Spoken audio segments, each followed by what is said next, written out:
ইচ্ছা রনে খাইলাম না গো ভালো বাদিরা আরে পুরে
ওগো বেহুলা, জানো এই কলসিটা আমি মায়ের কাছ থেকে আমি বাড়ি থেকে মার কাছে কি যাব দেব।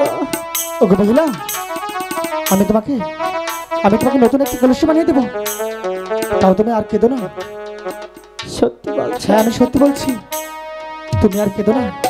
ওই তো একটি বকুল গাছ দেখা যাচ্ছে, ওখানে গিয়ে তুমি একটু বিশ্রাম করো, তারপর তোমাকে আমি নতুন কলসি বানিয়ে দেবো, তুমি সব নিয়ে তোমার বাড়ি চলে যাবে। সত্যি বলছো তো? আমি সত্যি বলছি। আমি তোমাকে বিশ্বাস করি। যাচ্ছি আমি সকিদিনী। ওই তো দেখা যাচ্ছে একটি বকুল গাছ, ওই বকুল গাছের নিচে বসে আমি তোমার জন্য অপেক্ষা করব। কিন্তু যাওয়ার পূর্বে একটি কথা বলে যাই। কি কথা? আমি তোমার কাছে হাত জোর ভাবে অনুরোধ করছি, তুমি শুধু আমার কলসিটা ফেরত দেবে। আমি তো বলেছি তোমাকে কলসি দিব। দাদা, বলো। আমরা খেলার ছলে হ্যাঁ, বড় ভুল করে ফেলেছি, তুই বড় ভুল করে তাই তো ফেলেছিস। বলছি, তাই তো আর বিলম্ব না করে এখনই। চলো আমরা ওই বিশ্বকর্ম করে বাড়ি গিয়ে নতুন একটি কলসি বানিয়ে নে আমরা বেহুলাকে দিয়ে দিব। অবশ্যই দিতে হবে। তাহলে চলো। তাহলে চলো।